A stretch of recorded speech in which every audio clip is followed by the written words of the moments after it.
I think is happening is I think there are fake people on the payroll.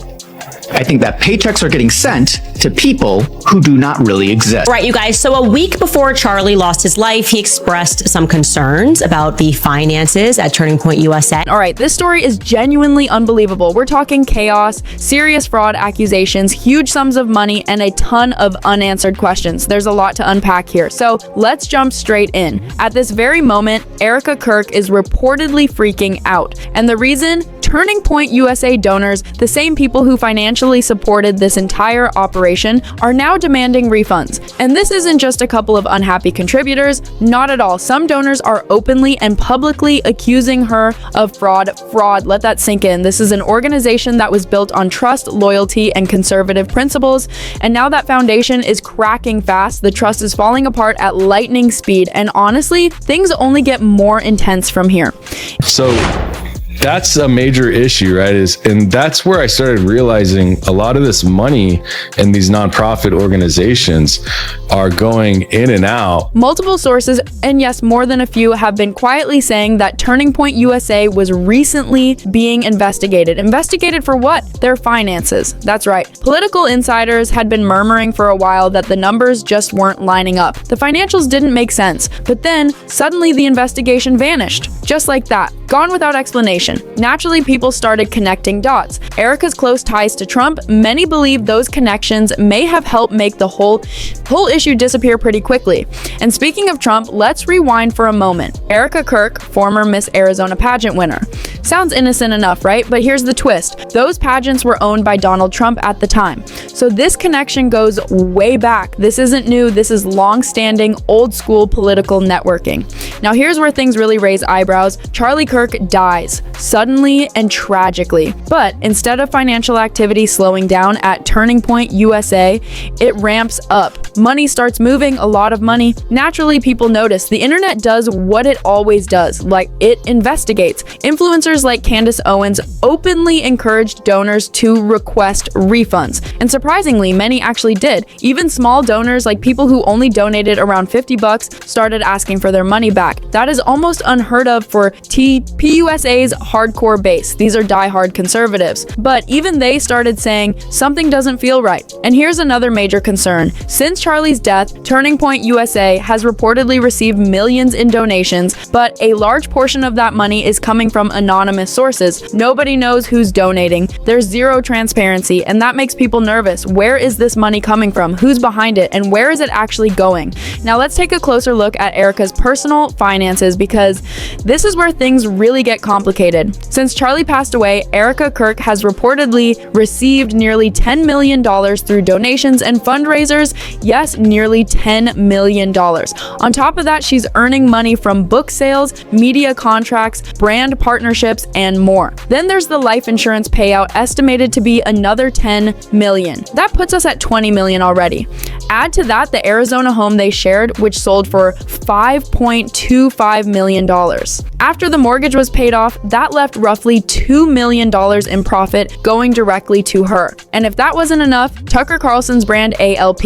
Yeah, that ALP raised $5.4 million on Gives and Go. ALP threw in a cool $1 million themselves. Other contributors, friends of the Kirk family, Liberty Memes Foundation, Glenn Beck's 9 to 12 Project, the list goes on. It's like a conservative fundraising free-for-all. Now let's talk power. When Charlie was alive, he earned around $390,000 per year as CEO of TPUSA. Solid income, but he wasn't known for chasing money. He focused on the mission and the movement.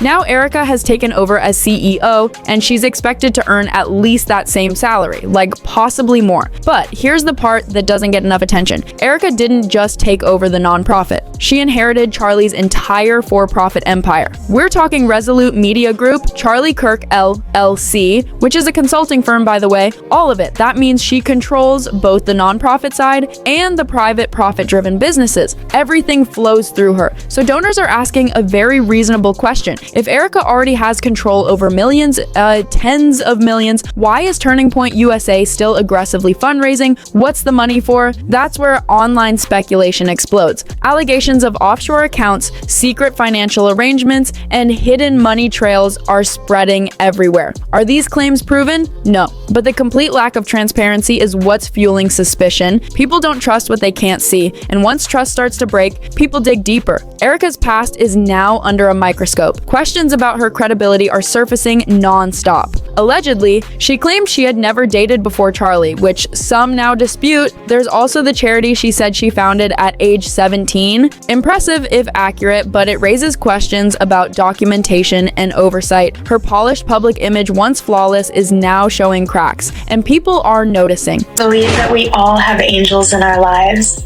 and these are my little angels from Antonio Placement Center in Constanța, Romania. Listen. Our goal with the Romanian Angels Project was to show these children the true American heart during the holiday season. And what better way to do that than having our United States military personally deliver the gifts? Since Charlie's death, Erika has been everywhere. Television appearances, podcast interviews, public events. She hasn't slowed down at all, but critics are now accusing her of something else entirely. Some claim she's faking emotional moments on camera, even alleging she uses eye drops to create tears. Is that true? No one can say for sure. But the fact that people believe it says a lot about how little trust exists right now. Whose idea it was for her to go on this media tour. All it has done is confirm for those of us who were holding on with a smidgen bit of benefit of the doubt that this woman was genuine. Out the window. We cannot unsee what we've. When your audience starts believing your grief is staged for attention, you've got a serious problem. And at the heart of all this is one issue: trust. Donors are dealing with financial uncertainty, zero transparency, and growing doubts about leadership. The big question everyone keeps asking is simple. Did Erika inherit this wealth as a result of tragedy, or did she turn that tragedy into a business strategy? So let's break down how millions of dollars can quietly disappear. First, marketing and outreach. Social media advertising, video teams, PR campaigns, all labeled as spreading the message. These costs are incredibly easy to inflate or quietly redirect. Then there's merchandise. Erika appears at events selling hats, hoodies, t-shirts, the full merch lineup. But production and promotion costs are unclear and easily exaggerated.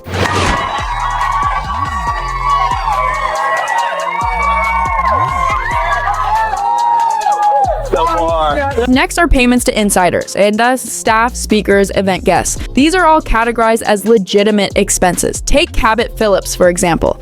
Erika's ex-boyfriend and now a TPUSA speaker. He hosted events like How to Lead Like Charlie in December 2025. Travel costs, hotels, speaker fees, everything looks normal on paper, but it adds up fast. Erika Kirk's ex is now the speaker for Turning Point. Cabot Phillips, the editor of the Daily Wire, the outlet that actively had beef with Charlie. The same Daily Wire that went and took over the Charlie Kirk show for a cameo 6 days after he was assassinated. Not only is this guy Erika's ex, but while Erika was dating Cabot already knew Charlie. Then there are vendor relationships, hiring companies owned by friends or insiders. Completely legal, but it's a common way money quietly circulates within an organization. Finally, operational expenses, CEO compensation, housing, security, travel, administrative overhead. These costs are easy to justify and even easier to inflate without donors ever seeing the details. The money slowly drains away. And this brings us to where things stand now. Donors feel like their contributions are no longer supporting Charlie's original vision. Instead, they believe they're funding a new version of TPUSA, one with different goals, different payouts, and a completely different tone. As a result, loyalty is fading, fraud accusations are spreading, and a major donor pullout could be on the horizon. And make no mistake, this story is nowhere near finished. Before you leave, don't forget to subscribe to Kayla Knows Black Celeb. We cover the stories others avoid with real talk, real details, and honest conversations about Black celebrity culture and influence. If you want truth over noise, hit subscribe, like the video, and share it.